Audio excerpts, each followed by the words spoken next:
Hello students, welcome back to my channel Shiksha competition. आज हम यहाँ पर रिवीजन करने वाले हैं जीवनी, हिंदी जीवनी जो किसी ना किसी के जीवन पर आधारित होती है। उसे लिखने वाला कोई और होता है और जीवन किसी और का होता है, तो उसे कहा जाता है जीवनी।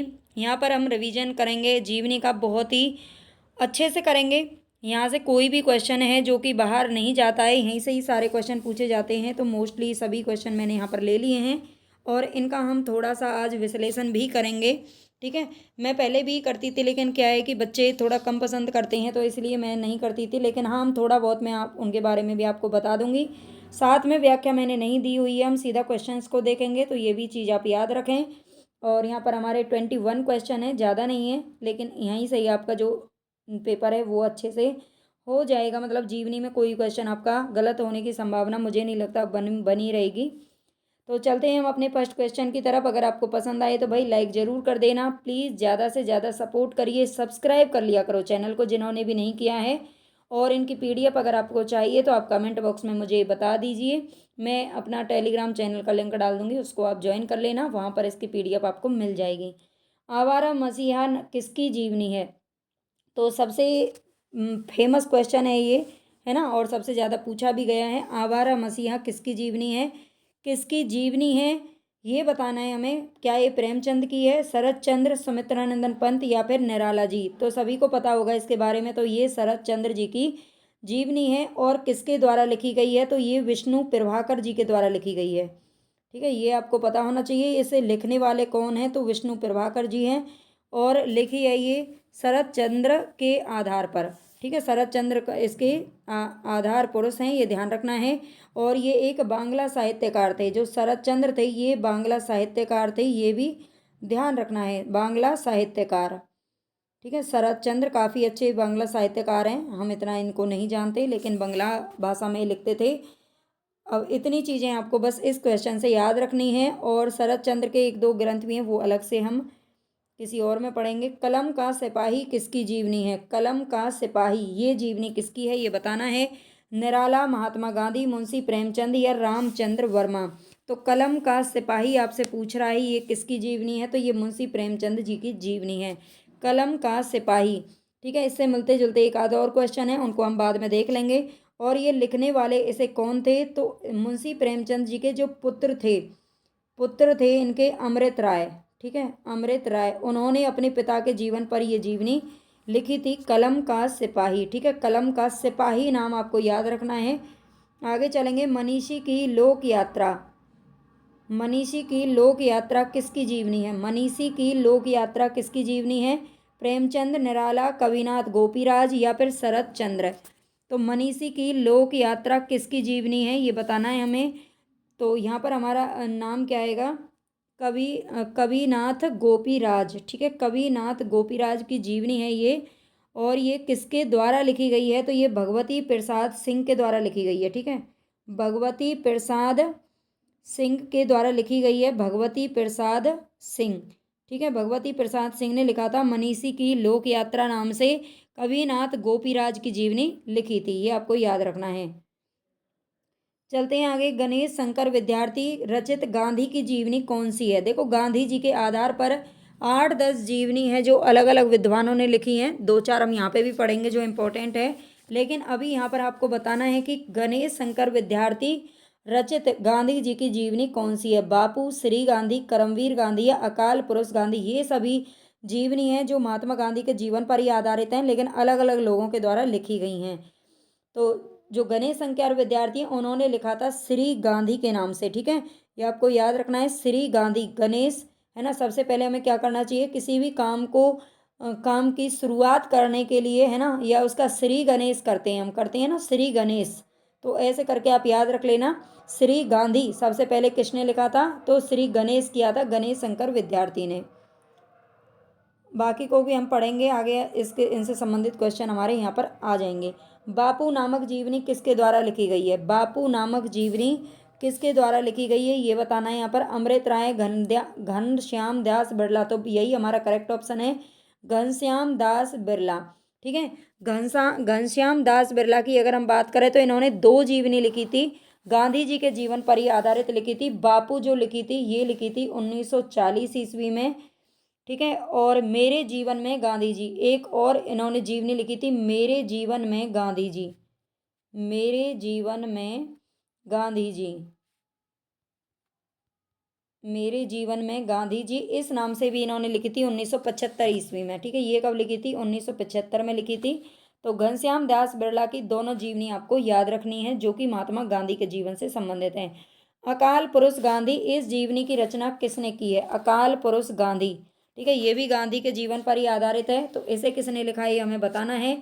जैनेन्द्र डॉक्टर देवराज अज्ञेय प्रभाकर माचवे। तो हमारा ए ऑप्शन यहाँ पर करेक्ट हो जाएगा। जैनेन्द्र जी ने अकाल पुरुष गांधी के नाम से लिखी है और ये लिखी थी 1948 ईस्वी, ठीक है। 1948 ईस्वी में ये जीवनी प्रकाशित हुई थी, ये आपको याद रखना है।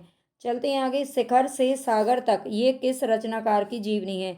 ये देखो अभी हमारी क्या है, उपन्यास, जो बड़ी बड़ी गद्य विधाएं थी वो हम पढ़ चुके हैं। 3-4 वीडियोज में हमारी एक जो विधा है वो कंप्लीट हो गई थी। कहानी, निबंध, उपन्यास और नाटक, इसके अलावा आलोचना भी हम पढ़ चुके हैं 2 क्लासेस में।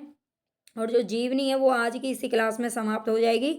इसके अलावा हम जो कल पढ़ेंगे आत्मकथा पढ़ेंगे, है ना। तो एक एक करके हम इन गद्य विधाओं को फटाफट से ख़त्म कर लेते हैं और उसके बाद हम सीधा और भी जो हमारी हिंदी साहित्य है उस पर रिवीजन करेंगे। तो आप प्लीज़ वीडियो सारी देखा करिए, कंप्लीट देखा करो वीडियोस को भी, क्लासेस कंप्लीट लिया करो ताकि आपको पूरा फ़ायदा मिले। शिखर से सागर तक की ये किस रचनाकार की जीवनी है? निराला, मुक्तिबोध, अज्ञेय, धर्मवीर भारती। तो ये हमें बताना है। शिखर से सागर तक ये अज्ञेय जी की जीवनी है, ठीक है। ये अज्ञेय जी की जीवनी है और इसे लिखा किसने है? तो इसके लेखक हैं राय कमल राय, ठीक है। राय कमल राय, ये इनका नाम है, राय कमल राय, ठीक है। शिखर से सागर तक ये अज्ञेय की जीवनी है, ये आपको याद रखना। मिला तेज से तेज, ये किस विधा की रचना है? तो अभी तो हम जीवनी पढ़ रहे हैं, आपको पता चल ही जाएगा ये जीवनी है। लेकिन ये अलग से अगर आपको आएगा तो आपको मतलब पता होना चाहिए कि किस विधा की रचना है, क्योंकि विधाएं भी पूछी जाती हैं, है ना। विधाओं के प्रकार पूछ लिए जाते हैं। तो मिला तेज से तेज, ये सुभद्रा कुमारी चौहान की क्या है? सुभद्रा कुमारी चौहान की जीवनी है जो कि किसने लिखी थी? उनकी बेटी ने लिखी थी, जिनका नाम था सुधा चौहान। सुधा चौहान, इसकी लेखिका का नाम तो है सुधा चौहान, ये आपको याद रखना है, ये इनकी बेटी थी। मिला तेज से तेज, ये इसमें खाली ये सुभद्रा कुमारी चौहान की जीवनी नहीं है, बल्कि दोनों माता पिता, जो सुधा चौहान थी उनके दोनों माता पिता की जीवनी इसमें उन्होंने रखी है। मिला तेज से तेज, यानी कि उनके मम्मी और पापा दोनों ही तेज थे, है ना। सुभद्रा कुमारी चौहान का भी आपने देखा होगा, बहुत सारा जो काव्य भंडार है और वो बहुत सारी रचनाएं इन्होंने जो वीर वीर का रस में लिखे थे इन्होंने, ये भी आपको ध्यान रखना है, ये राष्ट्रीय लेखिका थी। और सुधा चौहान ने इनकी जीवनी लिखी थी अपने माता पिता दोनों के आधार पर। भारतेंदु बाबू हरिश्चंद्र का जीवन चरित्र, इसके रचनाकार कौन है? भारतेंदु बाबू हरिश्चंद्र का जीवन चरित्र के रचनाकार कौन है ये बताना है। राधा कृष्णदास, श्याम सुंदर दास, एक कल कहाँ से आ गया, श्याम सुंदर दास, श्रीधर पाठक या महावीर प्रसाद द्विवेदी। तो ये लिखा था राधा कृष्ण दास ने, ठीक है। बाबू राधा कृष्ण दास ने लिखा था और ये कब लिखा था? 1904 ईस्वी में, ठीक है। 1904 ईस्वी में लिखा था। हाँ, ये जब लिखा था उस टाइम पर भारतेंदु हरिश्चंद्र जी इस दुनिया में नहीं थे, क्योंकि 1885 में ही उनका जो है यहाँ से बेचारे विदा ले गए थे। बहुत अल्पायु में ही, 35 वर्ष की केवल उनकी आयु रही है।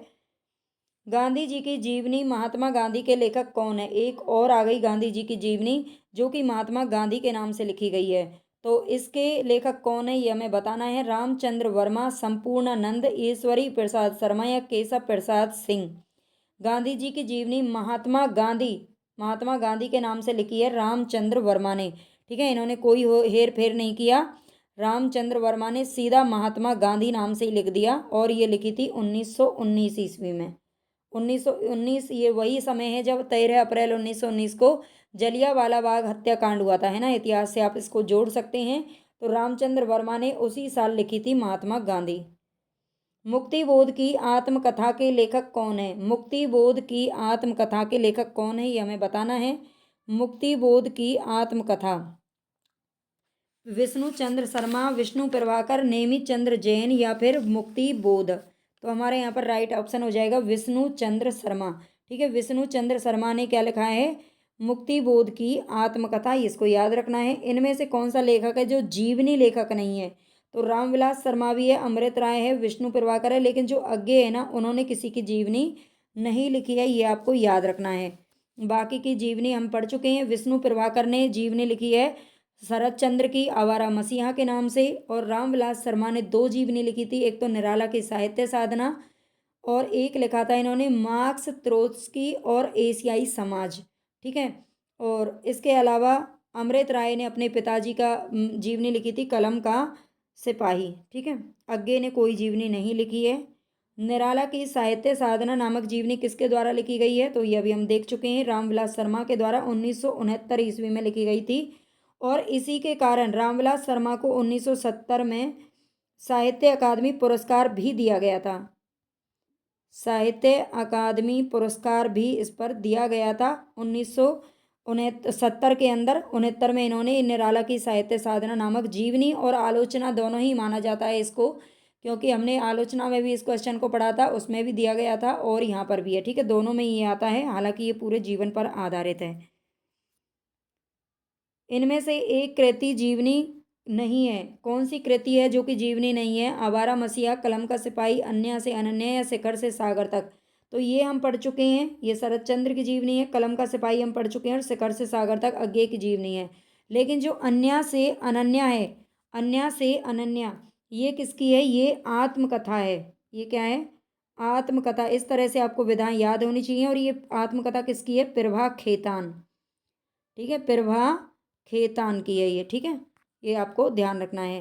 नेक्स्ट क्वेश्चन है यहाँ पर, किसी व्यक्ति विशेष के जीवन का विषय बनाकर जब कोई व्यक्ति अन्य व्यक्ति लिखता है तो उसे क्या कहते हैं? तो जीवनी कहते हैं। मतलब मान लीजिए मेरे जीवन के आधार पर अगर आप कोई भी कुछ लिखना चाहे और वो लिखे तो उसे कहेंगे जीवनी। अगर मैं अपने जीवन के आधार पर कुछ लिखना चाहूँ तो उसे कहेंगे आत्मकथा। इन दोनों विधाओं में भी आप थोड़ा सा अंतर समझ लीजिएगा। निम्नलिखित में से कौन सी रचना है जो कि जीवनी नहीं है? कलम का मजदूर, सिपाही, मेरी पत्नी और भेड़िया या प्रेमचंद घर में। तो आप यहाँ पर देख सकते हैं, देखो कलम का मजदूर भी लिखी गई है, जीवनी है ये। कलम का सिपाही अमृत राय ने लिखा था। प्रेमचंद घर में ये शिवरानी देवी के द्वारा लिखी गई थी, ये भी प्रेमचंद की जीवनी है। लेकिन मेरी पत्नी और भेड़िया, मेरी पत्नी और भेड़िया ये क्या है? ये आत्मकथा है, किसकी? धर्मवीर भारती की। ठीक है, ये किसने लिखी है? धर्मवीर भारती की आत्मकथा है मेरी पत्नी और भेड़िया। ऐसा नाम देना जरूरी था क्या? हिंदी साहित्य में कलम का सिपाही किसे कहा गया है? तो ये इसको हम पढ़ चुके हैं, प्रेमचंद जी को कहा गया है। ठीक है, ये आपको याद रखना है। कलम का मजदूर नामक जीवनी किसके द्वारा लिखी गई है? देखो, कलम का मजदूर और कलम का सिपाही दोनों एक ही इंसान के नाम पर लिखी गई हैं, और ये हैं प्रेमचंद जी। लेकिन इसे लिखने वाले लोग अलग अलग हैं। ठीक है, लिखने वाले अलग अलग हैं। कलम का मजदूर लिखा है किसने? मदन गोपाल ने। ठीक है, मदन गोपाल ने लिखा है। अमृत राय ने लिखा था सिपाही। अमृत राय ने अपने पिताजी को क्या बताया था? सिपाही बताया था। और मदन गोपाल ने क्या बताया था? मजदूर बताया था, क्योंकि उनकी पूरी जिंदगी बहुत ही ज़्यादा कष्ट में बीती थी। मतलब बहुत बेचारे गरीबी से जूझते रहे। हमेशा उन्होंने इतनी मेहनत की, इतनी मेहनत की, लेकिन एक मजदूर की तरह, है ना, मेहनत की। लेकिन फिर भी वो क्या है कि मतलब लास्ट तक वो बेचारे परेशान ही रहे थे, क्योंकि कहते हैं ना, लेखक को कितना भी कुछ मेहनत कर लो कुछ मिलता नहीं है, लेखक की कला को कोई समझता ही नहीं है। तो ऐसा उन्होंने भी कहीं ना कहीं खुद से कहा था। तो मदन गोपाल इस चीज़ को और तो कोई देख नहीं पाया। मदन गोपाल किसको बोलते हैं? भगवान जी को, श्री कृष्ण को। ठीक है, और श्री कृष्ण ये सारी बातें अच्छे से देख रहे थे कि बेचारा कितना बिल्कुल एक मजदूर की तरह, मजदूर की भांति प्रेमचंद जी लगे रहते हैं, लेकिन उन्हें कोई फायदा नहीं हो रहा है ना। तो मदन गोपाल ने लिखा था। जबकि अमृत राय ने अपने पिता को क्या बताया था? सिपाही बताया था। और शिवरानी देवी ने प्रेमचंद घर में नाम से एक उनकी जीवनी लिखी थी। प्रेमचंद घर में उन्होंने दुनिया को बताया था कि प्रेमचंद घर में कैसा कैसा व्यवहार करते हैं, है ना। तो इस तरह से देखो, आप ट्रिक बना करके याद रख सकते हो। विश्लेषण भी जरूरी है, ट्रिक भी जरूरी है, सारी चीज़ें जरूरी हैं। महात्मा गांधी विश्व के अद्वितीय पुरुष नामक जीवनी किसके द्वारा लिखी गई है? महात्मा गांधी विश्व के अद्वितीय पुरुष नामक जीवनी किसके द्वारा लिखी गई है? तो यहाँ पे आप थोड़ा सा थम के दिल बैठ जाइए, इन क्वेश्चन को हम अच्छे से देख लेते हैं। इनके सब लोगों ने यहाँ पर कहीं ना कहीं जीवनी लिखी है महात्मा गांधी के नाम पर, तो उनको हम जरूर देखेंगे। काका कालेलकर, सुशीला नायर, रोमा रोला या राम नरेश त्रिपाठी। तो महात्मा गांधी विश्व के अद्वितीय पुरुष, ये विश्व की बात कर रहे हैं तो जाहिर सी बात है कोई अंग्रेज ही हो सकता है ना, जो विश्व की बात कर रहा है ना। अगर कोई भारतीय ये बात करता तो वो विश्व का थोड़ी ना बोलता, वो भारत के बोलता। तो रोमा रोला ने लिखी है विश्व के अद्वितीय पुरुष। इस विश्व को पकड़ लीजिएगा यहाँ से, और इस रोमा रोला को पकड़ लीजिए। इसके अलावा काका कालेलकर की अगर बात करें तो इन्होंने इनकी जो जीवनी लिखी थी वो लिखी थी बापू की झांकियाँ नाम से।